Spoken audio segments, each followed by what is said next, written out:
네, 우리 특창을 또 다 같이 불러도 참 은혜스럽네요. 그죠? 네, 여러분의 귀한 친구 되신 주님과 하늘까지 영원히 동행하는 여러분 모두가 되었으면 좋겠습니다.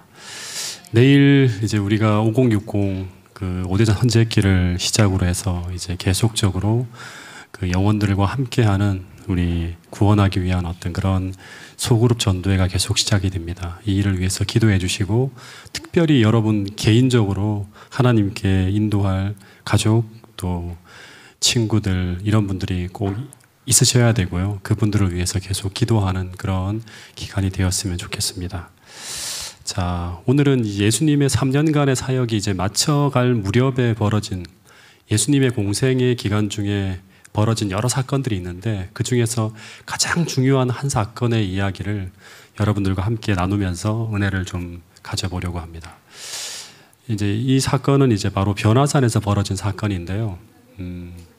오늘은 변화산 위에서 벌어졌던 이야기를 좀 나누고요. 다음 주에는 변화산 아래에서 벌어진 이야기를 가지고 여러분들과 좀 은혜를 나누고자 합니다.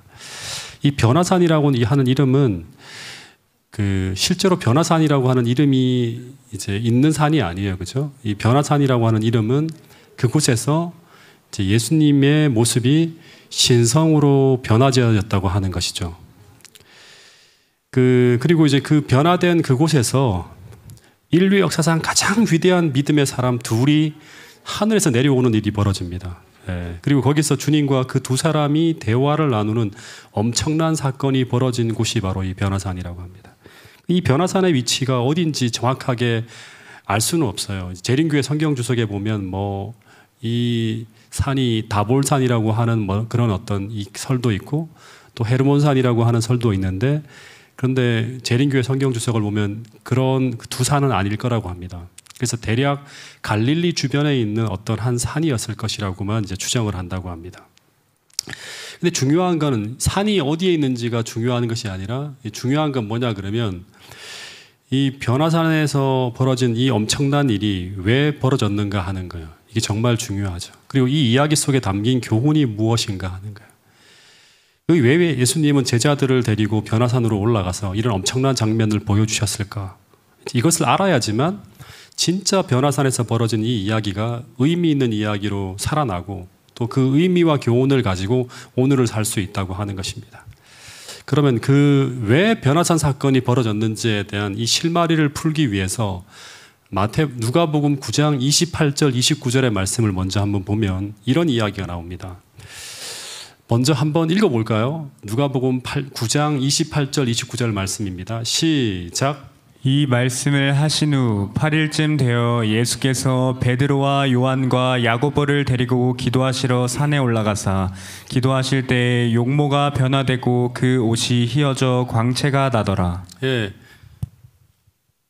이 말씀을 보면 이제 이 말씀을 하신 후에가 중요하죠. 이 말씀을 하신 후에 그다음 8일쯤 지나서 어디로 갔다? 제자들을 데리고 기도하러 산에 올라가셨다고 합니다. 그러니까 본문에 보면 예수님은 이 변화산에 오시기 8일 전에 어디선가 굉장히 중요한 말씀을 하셨고, 그리고 그 말씀을 하신 후에 8일쯤 후에 제자들과 함께 이 변화산에 올라갔다고 본문은 이야기하고 있습니다. 그러니까 이 변화산 사건이 벌어진 이유는 이 8일 전에 벌어진 그 이야기가 원인이 되어서 일어난 사건이 무슨 사건이다? 변화산 사건이라고 하는 것입니다. 그러면 예수님께서 변화산 사건이 일어나기 8일 전에 제자들에게 하신 그 말씀은 어떤 말씀이었을까요? 아세요? 네. 그 말씀은 바로 예수님께서 그 유명한 가이사라 빌립보에서 제자들에게 처음으로 무슨 이야기를 하셨는가 하면 십자가에 달려 돌아가실 것에 대한 이야기를 하셨어요. 처음으로. 네. 그래서 예수님께서 이제 미래 제자들이 생각하는 것과 전혀 다른 얘기를 하는 거예요. 이 제자들은 예루살렘에 올라가서 왕이 되실 것이라고 늘 생각하고 막 기대에 부풀어 있는데, 그렇지 않고 이제 미래의 예수님은 제사장들과 장로들에게 잡혀서 많은 고난을 당하고 버림받아서 죽임을 당하고 3일 후에 부활하신다고 하는 이야기를 제자들에게 말씀하신 거예요. 근데 그때 제자들의 반응이 어땠을까요? 이때가 예수님께서 십자가에 달려 돌아가시기 9개월 전이었다고 합니다. 9개월 전. 네. 당시 제자들은 제가 지난번 설교에도 계속 말씀드린 것처럼 이 예수를 메시아로 믿고 자신의 모든 생업을 포기하고 예수를 전적으로 따라가는 사람들이었습니다. 그래서 그들의 생애의 최고의 목적이자 소망은 뭔가 하면 예수님을 통해 세워지는 하나님 나라였어요. 즉 오늘 우리가 미래에 꿈꾸는 예수님의 재림을 통해 이루어지는 영광의 왕국을 세우는 그 소망을 가지고 우리가 지금 살아가고 있는 것과 똑같은 소망을 품고 그들은 전적으로 주님께 헌신하며 쫓아가고 있었어요. 근데 그들이 예수님을 메시아로 믿고 이제 모든 것을 걸고 걸어가던 그 예수가 하루아침에 어떻게 된다? 죄인으로 정죄를 받고 죽어버리는 일이 벌어진다고 하는 것입니다. 이 말을 듣고 제자들은 엄청난 충격을 받습니다. 당시 예수님께서 십자가의 이야기를 하셨을 때 제자들은 어떤 생각을 하게 되었는가 하면 주님이 돌아가신다고 하면 하나님 나라가 어떻게 세워질 수 있으며 그렇다면 메시아 왕국에 대한 우리의 기대는 버려야 되는가? 이 땅에서 메시아의 왕국이 세워진다고 하는 그 기대는 버려야 되는가? 도무지 이해할 수 없는 말씀을 하고 있는 거예요. 예. 다시 말해서 당시 제자들은 예수님의 죽음을 받아들일 준비가 전혀 되어 있지 않다고 하는 것입니다. 그래서 이제 미래에 그런 일이 벌어졌을 때 이 준비가 안 된 제자들에게 예수님의 죽음은 모든 것이 의문으로 남는 상상할 수 없는 큰 시험이 되어서 제자들에게 닥치게 될 것이라는 걸 아셨어요. 그렇게 능력이 있던 그 예수가 왜 악인들에게 억울하게 죽음을 당하셔야 하는지, 왜 하늘에서 내려오신 그 존귀한 하나님의 아들이 왜 그런 모욕을 당해야 되는지, 모든 것이 의문으로 남게 되고 그러면서 그들의 믿음은 상상할 수 없는 큰 시험을 당하게 된다고 하는 것입니다. 여러분, 당시 제자들에게 이 십자가 사건은 기억하셔야 됩니다. 오늘 우리들에게 야곱의 환난과 같은 것이었습니다.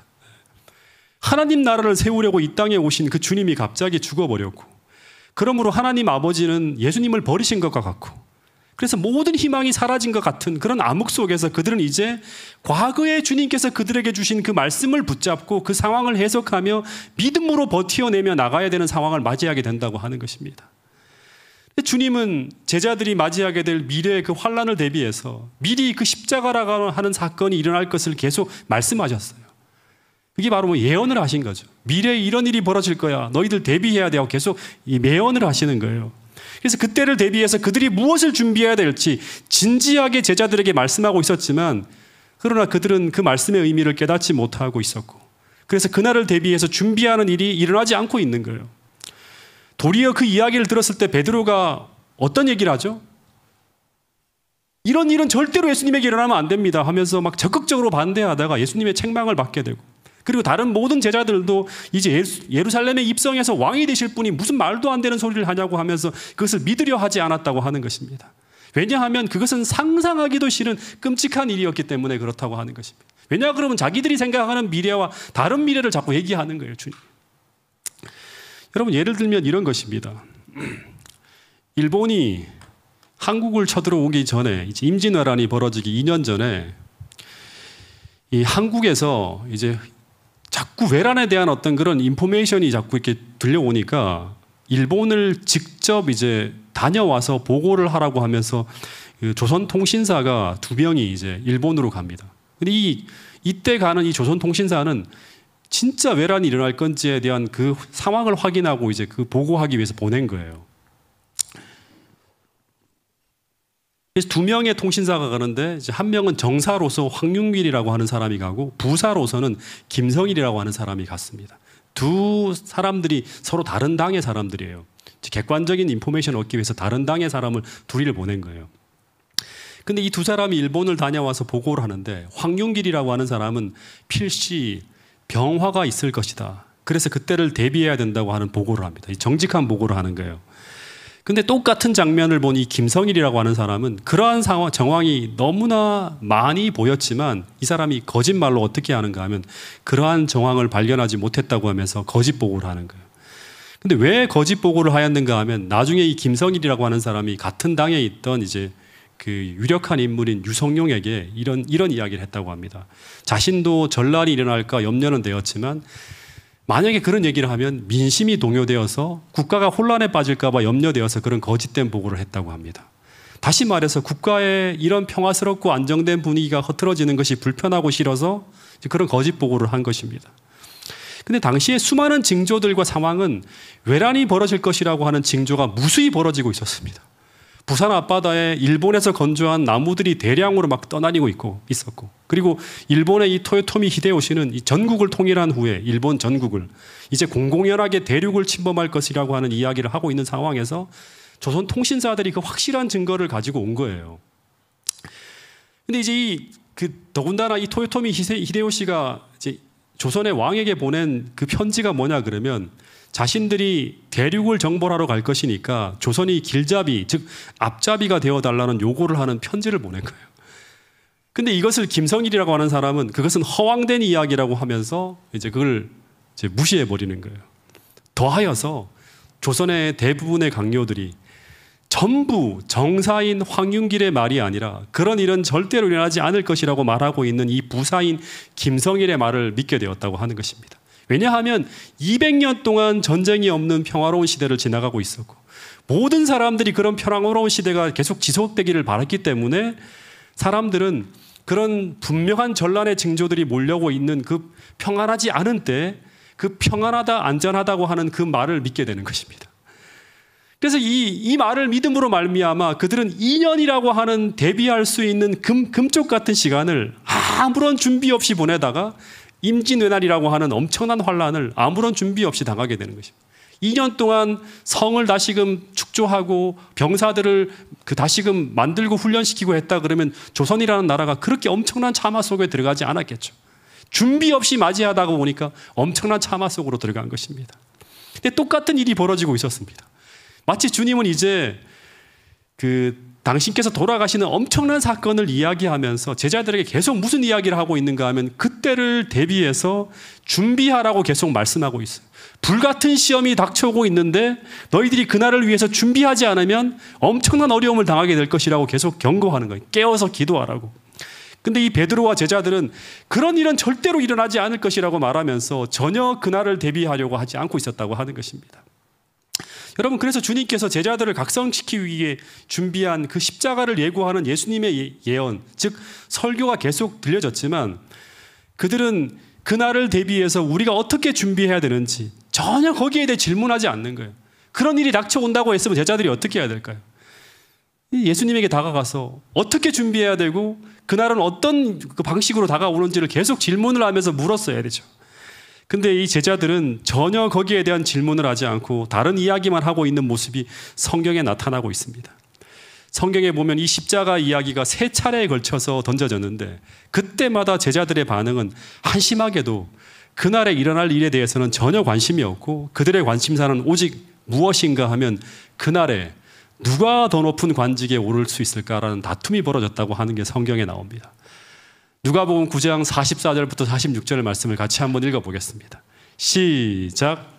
이 말을 너희 귀에 담아두라. 인자가 장차 사람들의 손에 넘겨지리라 하시되 그들이 이 말씀을 알지 못하니 이는 그들로 깨닫지 못하게 숨긴 바 되었음이라. 또 그들은 이 말씀을 묻기도 두려워하더라. 제자 중에서 누가 크냐 하는 변론이 일어나니. 예수님은 분명히 뭐에 대한 얘기하는 거예요. 인자가 장차 사람들의 손에 넘겨지리라 하시되 제자들이 그 얘기를 듣고 난 다음에 나타나는 반응이 뭐예요? 제자 중에 누가 크냐 하는 변론이 일어났다고 하는 거예요.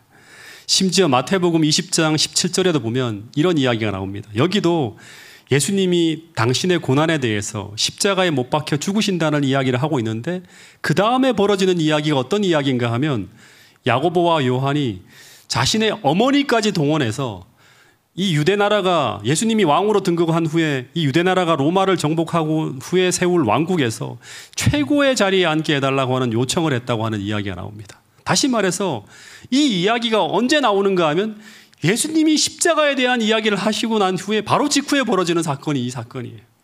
예수님이 너무 안타까운 마음에 무슨 얘기를 하는가 하면 내가 세울 왕국은 너희들이 기대하는 그런 왕국이 아니라 십자가로 세워지는 왕국인데 근데 너희들은 나의 마실 잔을 너희들이 마실 수 있겠느냐? 즉 내가 짊어질 이 십자가를 함께 짊어질 수 있다면 그러면 너희가 그 자리에 앉게 될 것이라고 하는 그런 이야기를 하시는 거예요. 다시 말해서 주님은 계속 당신이 세워지고자 하는 나라는 십자가 사건을 통해 세워지는 나라이고 그리고 그들이 주님과 함께 그 왕국을 세우기 위해서는 그들도 주님이 걸어가신 그 십자가의 길을 자기 십자가를 지고 따라와야 한다고 하는 이야기를 계속 반복해서 말씀하시는 거예요. 다시 말하면 그 대가를 지불해야 된다고 하는 이야기를 계속하고 있는데 이들은 전혀 다른 방향을 바라보고 있는 거예요. 여러분, 근데 오늘 우리도 그럴 수 있을까요? 재림이라고 하는 쓰나미가 멀리서 몰려오고 있고, 그리고 그것을 경고하는 방송이 요란하게 들려오고 있는데, 근데 사람들은 잠시 멀어지고 있는 이 고요함과 평화가 오래 지속될 것처럼 착각하는 거예요. 그래서 그 다가오는 엄청난 쓰나미를 바라보려고 하지 않고 그것을 경고하는 이야기를 듣지 않으려고 할 수도 있다고 하는 것입니다. 여러분, 마치 몰려오는 거대한 쓰나미를 옥상에서 본 사람은 빨리 높은 곳으로 피하라고 경고하고 있는데, 그런데 그것을 보지 못하고 있는 아래의 사람들은 잠시 후면 다 쓸려버려갈 그 집안일에 골몰하고 있는 것과 똑같은 장면이 벌어질 수 있다고 하는 것입니다. 거기서 탈출해서 더 높은 곳을 향해 이제 달려야 되고, 그리고 사랑하는 가족들과 이웃들과 친척들에게도 경고하면서 서둘러 그들을 구원하는 일에 최선을 다해야 되는데, 근데 그들의 눈에는 그 쓰나미가 보이지 않는다고 하면서 그냥 잠시 후면 무너질 그 안락한 집안에만 갇혀서 그 현실성 없는 드라마를 보고 그날 저녁에 먹을 저녁 메뉴만을 고민하고 있는 그런 어리석은 사람들이 바로 마지막 시대에 벌어질 그러한 사람들 속에도 수많은 사람들이 있을 것이라고 하는 것입니다. 다시 돌아가서 이 제자들은 예수님이 반복해서 이야기하는 것에 관심을 기울이지 않습니다. 오직 이들의 관심은 주님이 세우실 그 나라에서 그들이 받을 벼슬에만 관심을 갖고 있는 정말 한심한 사람들이었어요. 그래서 예수님이 이 어린아이 같은 제자들이 이때 그 충격적인 십자가를 경험하게 될 때 겪게 될 그 절망적인 상황을 대비해서 어떻게 하면 이들을 도울 수 있을까? 그 고민하는 가운데서 하나 벌어진 게 바로 뭔가 하면 이 변화산의 산에 오르신 거예요. 오래전에 제가 이제 한 영화를 봤는데요. 그 집에 한 자폐아를 평생 품에 품고 살아가는 한 어머니에 대한 이야기예요. 근데 이 아이가 한 20살이 넘어가고 있었는데 엄마가 없으면 스스로 아무것도 할 수가 없는 그런 아이였습니다. 근데 뜻밖의 이제 이 엄마가 어느 날 병원에 가서 검사를 했는데 암 진단을 받습니다. 그리고 이제 불과 3개월 정도면 세상을 떠나야 된다는 것을 알게 돼요. 그래서 이 어머니가 아들만 보면 잠이 오지 않는 것입니다. 그래서 그때부터 이 아들이 이제 홀로 살아가게 될 세상을 앞에 두고 이 아이가 어떻게 하면 넘어지지 않고 홀로 자립하며 살 수 있을까? 그 하나하나를 고민하면서 하나하나 아이에게 가르쳐요. 근데 아무리 가르쳐도 엄마가 없으면 너 이제 혼자 살아야 되는데 이제 넌 이렇게 해야 된다고 하고 아무리 이야기하더라도 이 아이가 성장하지 못하는 거예요. 마치 제자들처럼. 아무리 이야기해도 제자들이 그걸 알아듣지 못하는 거예요. 그래서 이 어머니가 그래도 이 아이가 어머니가 없는 환경에 처하게 될 때 맞이하게 될 그 정서적 충격을 대비해서 어떤 한 가지를 준비합니다. 그리고 혼자 낯선 환경에 처하게 될 때 그때를 대비해서 하나하나 아주 자세하고 꼼꼼하게 글로 다 써서 주방에다 붙이고 계란 후라이를 어떻게 해서 먹고 그 다음에 밥은 어떻게 먹어야 되고 어떻게 해야 된다고 하는 걸 하나하나 다 써서 방에 붙이면서 이 아이의 동선을 따라 철저하게 이 아이가 장래에 홀로 남게 될 때 벌어질 일들을 대비하는 장면을 보게 되었습니다. 근데 여러분, 마찬가지입니다. 예수님이 이제 약 몇 개월 후면 십자가에 달려 돌아가시게 되는데 그때를 대비해서 주님은 오직 제자들을 위해서 아주 간절하게 기도하면서 하나하나 준비하고 계셨다고 하는 이야기가 이 시대 소망에 보면 쭉 나옵니다.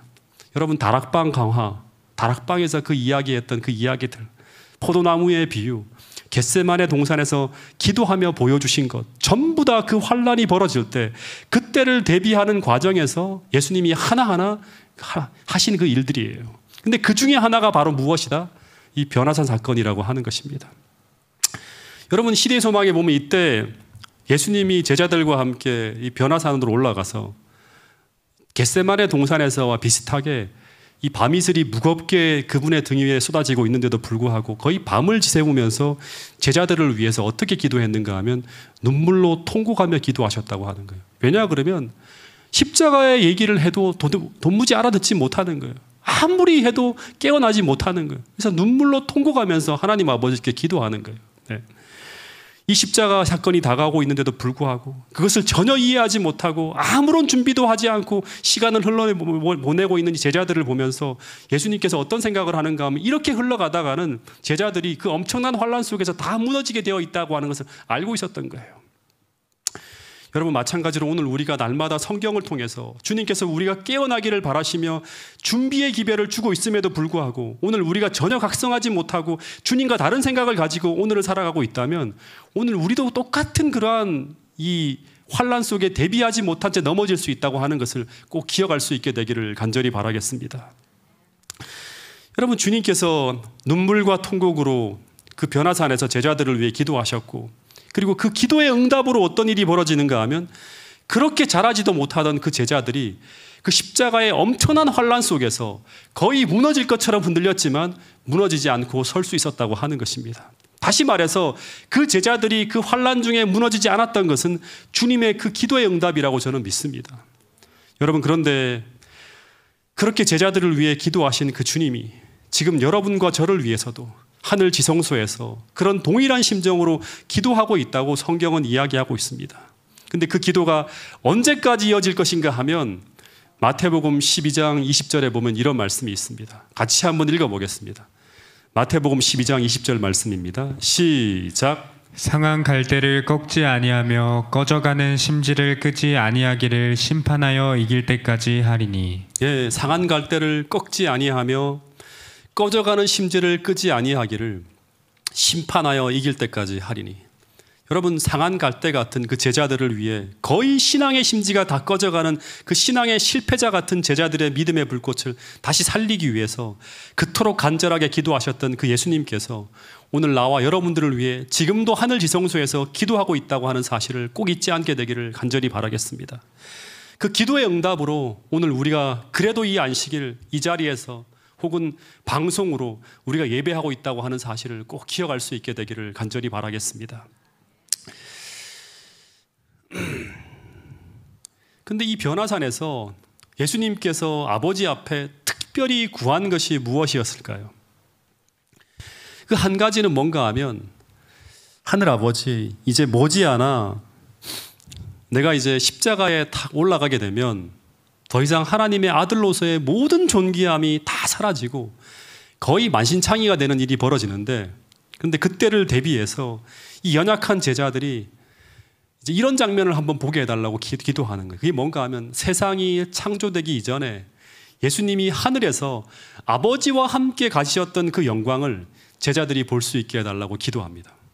그 두 번째는 뭔가 하면 예수님의 재림을 통해서 이제 이 십자가를 지나가서 예수님의 재림을 통해서 이제 그분이 만왕의 왕으로 등극할 때 벌어질 그 왕국을 제자들이 미리 보게 해달라고 하는 기도를 합니다.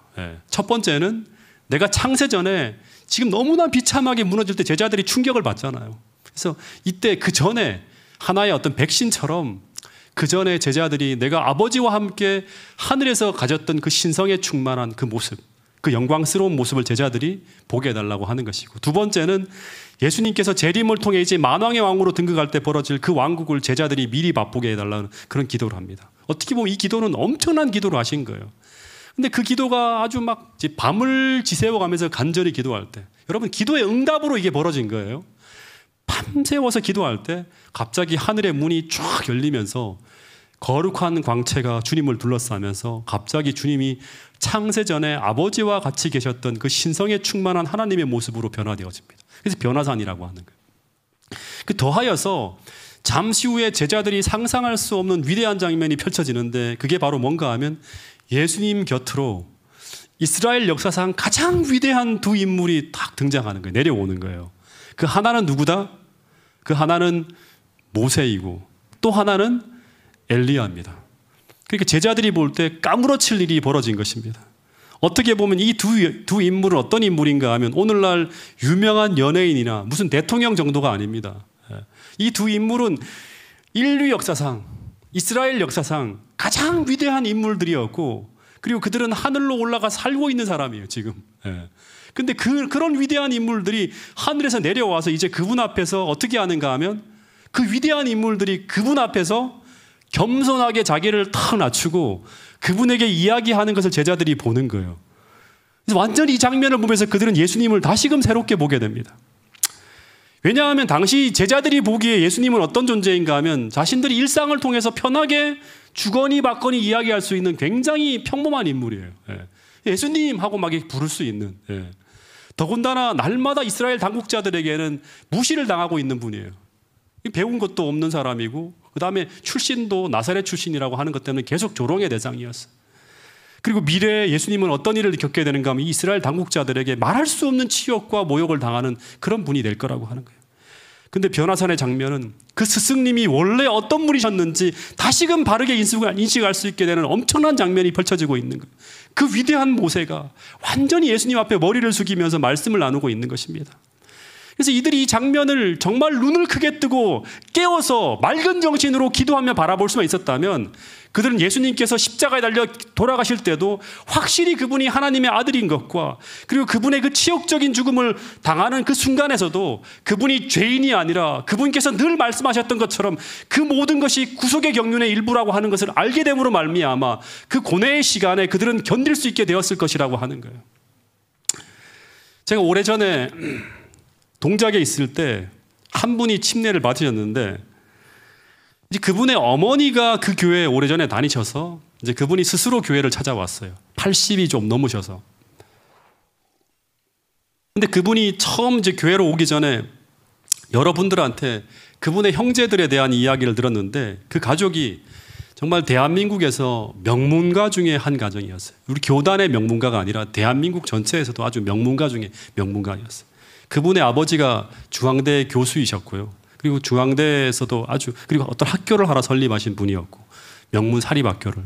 그리고 그분의 동생은 서울대 법대 교수로서 국제관계법의 기초를 놓은 분이라고 합니다. 굉장히 학교를 위해 큰 일을 하고, 새로운 분야의 어떤 그런 것들, 학문적인 업적을 이룬 분이라고 하고, 또 한 동생은 이화여대에서 유명한 교수님이었는데, 그분의 자녀들이 또 이 침례받으러 오신 그분의 자녀들이 전부 다 한국의 유명한 대학의 다 교수님이었고 또 어떤 분은 KDI의 연구원이었고 굉장히 큰 일을 하시는 그런 자녀들을 두신 분이었어요.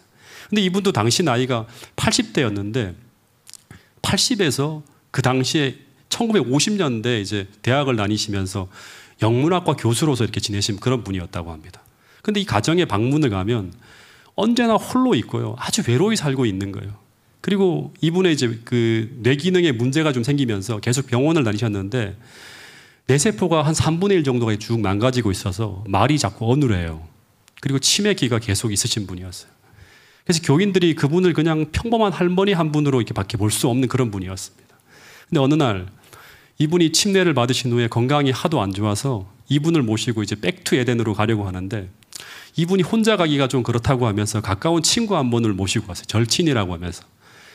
근데 이 친구분도 아주 소탈하시고 털털한 옷을 입고 차를 타셨는데 제가 이제 교회 차로 이제 문을 모셔드렸는데 차를 타고 가는데 잠시 대화를 나누다가 그 친구분이 어떤 분인가 하면 한양대 의대 교수로 얼마 전에 은퇴하신 분인데 그냥 의대 교수가 아니라 대한민국 최초로 면역학에 관계된 책을 쓰셨고 그 책을 이제 한국 의대생들이 전부 다 보고 있는 그런 책을 쓰신 분이라고 하는 거예요. 그래서 한국 의학계에 아주 유명한 분이라고 하는 거예요. 근데 이분이 갈 때와 돌아올 때 계속 제게 이 백예연 교수는 자신보다 훨씬 더 똑똑한 친구이고 그리고 나는 이 예연이에 비하면 비할 것이 없는 사람이라 계속 말씀하시는 거예요. 근데 제가 그분에 대해 듣기는 들었어도 잘 느끼지 못했는데 근데 그 훌륭한 친구분이 계속 이 백 선생님에 대해서 그런 말씀을 하시니까 다시금 이분이 새롭게 인식이 되는 거예요. 아, 이분이 그냥 평범한 사람이 아니었구나 하는 생각이 드는 거예요. 마찬가지로 하나님은 예수님의 기도의 응답으로 인류 역사상 가장 위대한 두 인물, 당시 이스라엘 사람들이 생각할 때 가장 위대한 두 사람을 이 땅에 내려오게 하셔서 그들이 예수님이 어떤 분이신지, 그들이 예수님을 어떻게 대하고 어떻게 인식하고 있는지 그 이야기를 제자들이 듣게 함으로 말미암아 이 예수님이 어떤 분이신지를 새롭게 인식하도록 그렇게 계획하신 거예요. 여러분, 아담의 자손 중에서 이 땅에 머물러 있지 않고 실제 하늘에 살고 있는 사람들이 세 사람이 있죠. 그 세 사람이 누구와 누구죠? 에녹, 엘리야, 모세. 우리 안춘배 집사님 대단하십니다. 에녹, 모세, 엘리야 이 세 사람밖에 없어요. 이 세 사람은 그래서 굉장히 하나님과 가까운 사람이었고 하나님의 거의 친구와 같은 그러한 삶을 살던 그런 사람이었죠. 근데 모세는 어떤 사람인가 하면 죽었다가 다시 살아난 인물이죠. 죽었다가 다시 부활해서 하늘로 올라간 사람이고 엘리야는 어떤 사람이죠? 죽지 않고 죽음을 맛보지 않고 바로 하늘로 살아서 승천한 사람이에요. 근데 예수님의 기도의 응답으로 그 두 사람이 하늘에서 지상에 내려온 거예요. 근데 왜 천사들이 아니라 이 두 사람이 내려왔을까? 여러 가지 이유가 있는데 그 중에 하나가 바로 무엇인가 하면 예수님께서 기도하셨죠. 내가 재림을 통해서 이 땅에 올 때 그때 세워질 왕국을 이 제자들이 미리 맛보게 해달라고 기도했잖아요. 그래서 그 한 이유가 그래서 뭔가 하면 예수님이 재림하실 때 벌어진 장면 중에 하나가 바로 뭔가 하면 주님이 재림하실 때 예수님은 왕으로 이 땅에 오시는 것이고 통치자로, 그죠? 그리고 그날에 어떤 일이 벌어지는가 하면 무덤에서 그리스도 안에서 잠든 수많은 사람들이 부활하게 되는데 부활한 무수한 성도들을 대표해서 한 사람, 모세가 미리 죽었다가 살아서 하늘로 올라간 거예요. 예. 그 사람이 지금 내려온 거예요. 그리고 엘리야는 오늘 우리와 같이 죽음을 맛보지 않고 예수님이 재림하실 때 살아서 구원받는 사람을 대표하는 거예요. 근데 구전을 통해서 성경을 통해서만 들어왔던 그 하늘에 간 사람들이 실제로 하늘에서 땅에 내려온 장면을 통해서 죽은 자들이 살아나고 죽음을 맛보지 않고 살아서 하늘에 가서 영원히 살아가는 그 삶이 어떤 것이다? 실제 하는 것이라고 하는 것을 이 모세와 엘리야의 모습을 통해서 생생히 보여주는 장면이 지금 펼쳐지고 있는 게 바로 뭔가 하면 변화산에서 벌어진 사건이라고 하는 것입니다. 다시 말해서 그 영광스러운 일들이 신화가 아니라 실제 벌어진 일이고, 그리고 앞으로 더 영광스럽게 수많은 사람들이 재림을 통해서 그 일이 재현될 것이라고 하는 것을 눈으로 확신시켜주는 사건이 바로 무엇인가 하면 변화산에 벌어진 사건이라고 하는 것입니다. 여러분, 그래서 주님은 비록 십자가에서 죄인처럼 돌아가시지만 그분은 십자가에서 인류의 모든 죄를 대속하고 다시금 세상을 되찾기 위해, 즉 왕으로 등극하기 위해 돌아가실 것임을 제자들이 그 사건을 통해서 깨닫게 되기를 바라셨다고 하는 것입니다. 그래서 이 광경은 미래의 암흑일처럼 펼쳐질 그 엄청난 십자가 사건을 대비해서 이런 엄청난 계시의 빛이 쏟아지고 있었다고 하는 거예요. 예. 엄청난 그런 환란이 닥칠 때를 대비해서 엄청난 계시의 빛을 주고 있는 거예요. 그래서 그들이 이 준비의 기회를 놓치지 않고 성실함으로 주님과 동행하고 있었다면 그들은 그 다가올 미래의 불같은 시험을 대비할 충분한 기회가 있었다고 하는 것입니다. 그런데 이 베드로와 제자들이 그 중요한 순간 어떻게 합니까?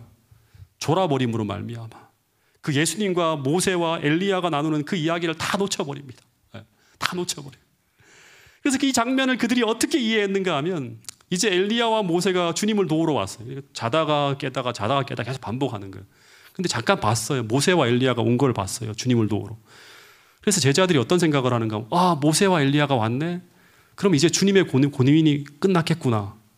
그러면서 이제 그 위대한 선지자들이 주 예수님을 도우러 왔기 때문에 이제 메시아 왕국이 곧 지상에서 세워지리라고 하는 잘못된 믿음을 갖게 됩니다. 네. 다시 말해서 그들은 그 설교 시간에 자다가 깨다가를 계속 반복함으로 말미암아 완전히 엉터리같이 그 설교를 이해하고 있었다고 하는 것입니다. 그래서 베드로가 어떤 이야기를 하는가 하면 이런 엄청난 이야기를 계속 제자들과 모세와 엘리야와 예수님이 나누고 있었는데 그 이야기를 다 듣고 난 다음에 이 베드로가 어떤 이야기를 하는가 하면 누가복음 9장 32절 33절에 보면 이런 이야기를 했다고 합니다. 자, 읽어보겠습니다. 누가복음 9장 32절 33절 말씀입니다. 시작. 베드로와 및 함께 있는 자들이 깊이 졸다가 온전히 깨어나 예수의 영광과 및 함께 선 두 사람을 보더니 두 사람이 떠날 때에 베드로가 예수께 여짜오되 주여 우리가 여기 있는 것이 좋사오니 우리가 초막 셋을 짓되 하나는 주를 위하여 하나는 모세를 위하여 하나는 엘리야를 위하여 하사이다 하되 자기는 하는 말을 자기도 알지 못하더라. 네, 자기도 하는 말을 자기가 알지 못하는 그런 이상한 소리를 하고 있는 거예요. 이 장면이 어떤 장면인가 하면 이제 이렇게 생각할 수 있어요. 영화관에서 영화를 보는데 자다가 깨다고 하면서 이렇게 봐갖고 영화의 줄거리를 전혀 다르게 해석하고 있는 거예요. 예를 들면 이순신이라고 하는 영화를 보고 난 후에 띄엄띄엄 봐서 이순신 장군이 노량해전에서 왜군을 다 물리치고 승리했다는 것만 알고 있는 것 같은 거예요. 그 영화의 하이라이트가 뭐죠? 이순신이 총에 맞아 죽는 장면을 모르는 것과 똑같은 것입니다. 그래서 이 영화가 비극으로 끝이 났는데 해피엔딩이라고 하는 것과 똑같은 일이 벌어진 거예요. 예. 다시 말해서 그 영화가 주는 가장 중요한 메시지를 놓치고 마는 것입니다. 여러분 마찬가지로 지금 이 베드로도 지금 너무 행복하다고 하면서 여기서 초막셋을 짓고 여기서 메시아 왕국을 세우고 영원히 함께 살자고 하는 이 이야기는 완전히 전혀 예수님이 이 계시를 통해서 보여주려고 했던 그 메시지를 잘못 읽고 있는 거예요. 여러분 이때 이 모세와 엘리야가 예수님과 함께 나눈 이야기가 무슨 이야기인지 아십니까? 함께 나눈 이야기가 뭐예요? 성경에 기록되어 있습니다. 이 모세와 엘리야와 예수님이 함께 나눈 이야기가 무엇인가 하면 이 이야기를 제자들은 나중에 알게 됩니다. 31절에 보면 모세와 엘리야와 예수님께서 함께 나눈 이야기는 예수님께서 예루살렘에서 왕으로 즉위하실 이야기가 아니라 어떻게 하실 것을 이야기했다? 예루살렘에서 별세하실 것을, 다시 말하면 돌아가실 것에 대한 이야기를 하고 있는 거예요. 예수님이 계속 십자가에 달려 돌아가실 것이라고 하는 이야기를 제자들이 그 일은 일어나지 않을 것이라고 계속 부인하는데 실제로 모세와 엘리야가 내려와서 어떤 이야기를 하는가 하면 주님께서 말씀하신 그 예언대로 미래에 이루어질 것이라고 하는 얘기를 하는 거예요. 다시 말하면 이 예수님의 이야기를 듣고 믿고 너희들도 함께 준비하라고 하는 그 메시지를 계속 나누고 있는 거예요. 근데 이 베드로가 비몽사몽원에 하다가 자기도 알지 못하는 엉터리 같은 이야기를 하고 있는 거예요. 여러분 다시 말해서 그 영광의 계시는 주님께서 십자가에 달려 돌아가시더라도 그분이 하늘에서 어떤 위치에 있는 분이신지를 분명히 보며 그때를 견뎌내기 위해 주어진 빛이었는데 그들은 마치 이것이 예수님께서 영광을 입고 예루살렘의 왕으로 즉위하실 것이라는 것을 알려주고 있는 계시인 것처럼 잘못 착각하고 있는 것입니다. 여러분 그래서 시대의 소망 422페이지에 보면 이런 얘기가 나옵니다. 정말 치명적인 실수를 하고 있는 거죠. 제자들은 잠이 들어 정신이 없었으므로 밤새워 눈물로 기도하면서 제자들을 준비시키려고 하는데 제자들은 어떻게 하는가 하면 예수님의 그 이야기를 중요하게 듣고 있지 않는 거예요. 제자들은 잠이 들어 정신이 없었으므로 그리스도와 하늘 사자들 간에 있었던 말에 대해 거의 듣지 못하였다. 깨어서 기도하지 아니함으로 말미암아 그들은 하나님께서 저희에게 주시기를 원하셨던 것, 즉 그리스도의 고난당하심과 그에 따르는 영광에 대한 지식을 얻지 못하였다. 예수님은 고난을 당하지만 반드시 뒤에 어떤 일이 벌어진다, 다시금 영광을 얻을 것이라고 하는 그 지식을 얻지 못하였다고 하는 것입니다. 여러분 그래서 이 이야기는 절대로 비몽사몽간에 들을 이야기가 아니라 온 마음을 다 집중해서 듣고 보아야 하는 너무나 중요한 이야기였습니다. 그래야지만 그들은 지금 주님이 하고 계시는 그 주님의 고민과 그 주님의 나라의 성격을 완전히 이해할 수 있었고 그 결과 그들은 하나님과 동행할 수 있었다고 하는 것입니다.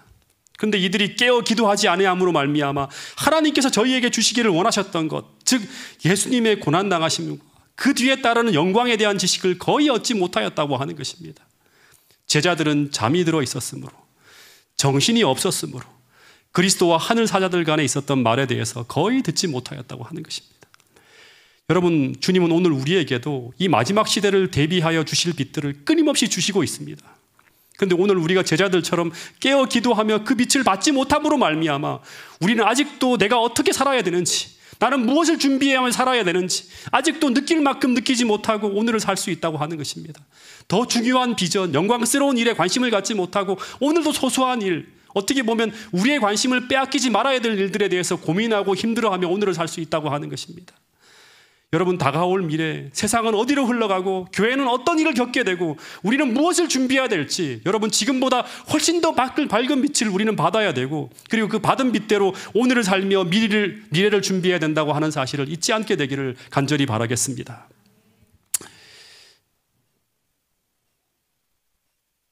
어쨌든 이제 잠에서 깨어서 정신이 든 베드로 앞에 어떤 일이 벌어지는가 하면 갑자기 구름이 쫙 몰려옵니다.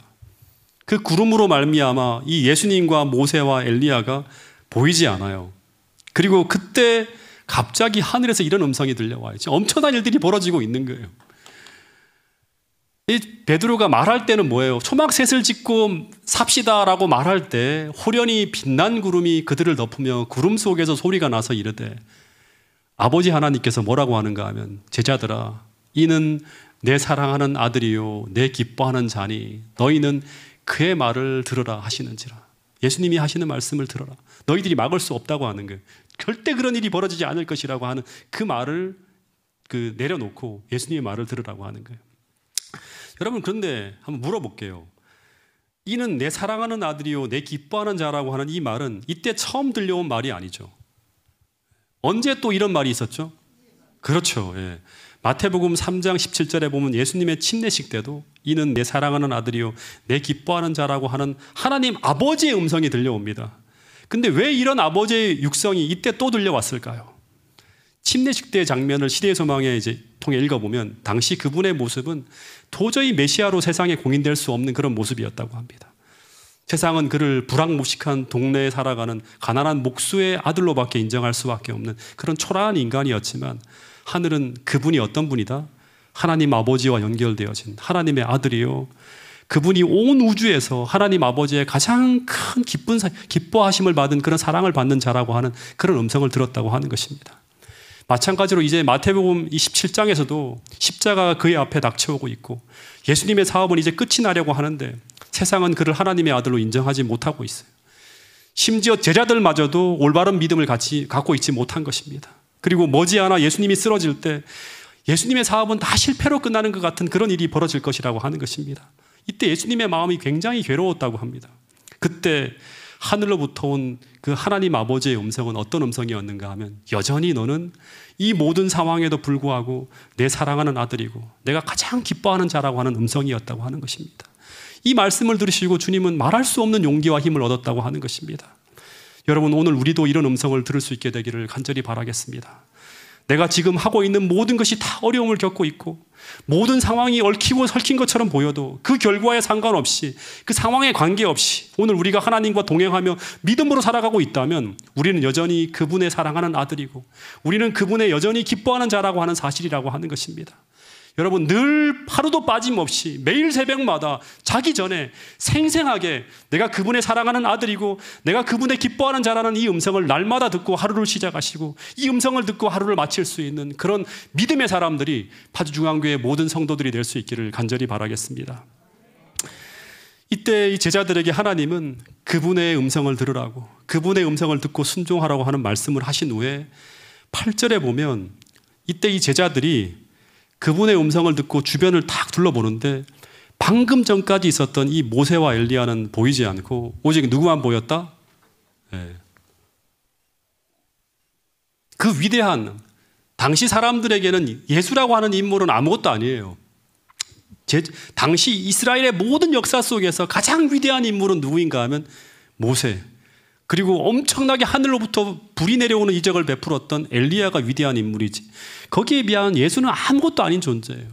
그런데 갑자기 마지막에 촥 제자들이 눈을 딱 들어보니까 이 두 위대한 인물은 싹 사라지고 예수 외에는 아무도 보이지 않았다고 하는 거예요.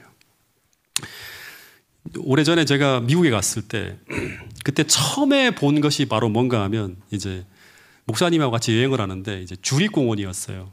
콜로라도 주에 있었던 이 공원이었는데 팔로 두로 캐년이라고 하는 이제 작은 협곡이었어요. 이 작은 협곡이 아니라 굉장히 큰 협곡이었습니다. 근데 이제 그것을 처음에 보는데 너무너무 그 규모와 크기가 감동이 되어갖고 막 가슴이 막 떨리는 거예요. 한국에서는 전혀 본 적이 없는 대단히 큰 협곡이었어요. 제가 이 파주에 왔을 때 어떤 우리 장로님하고 집사님들이 월롱산에 쭉 올라가서 이 파주에 그랜드 캐년이 있다고 하면서 자랑을 하셔서 한참 기대하고 올라갔는데 그것과는 비교가 안 되는 그런 엄청난 협곡이 쫙 펼쳐지는 거예요. 그래서 너무너무 신나 있었는데 그때 이제 이 목사님이 저한테 이제 이야기하기를 이건 아무것도 아니에요. 앞으로 볼 것에 의하면. 그래서 이제 같이 따라가는데 그 다음에 이제 이 그레이스 앤 듄이라고 하는 모래 언덕이 굉장히 광활하게 펼쳐지는 모래 언덕을 보면서 또다시 감동을 받았어요. 그리고 난 다음에 이제 이 파이크 피키라고 하는 이제 큰 높은 산에 올라가고 킹스픽이라고 하는 산 위에서 펼쳐지는 장면도 너무너무 장엄하고 웅장하고 위대했어요.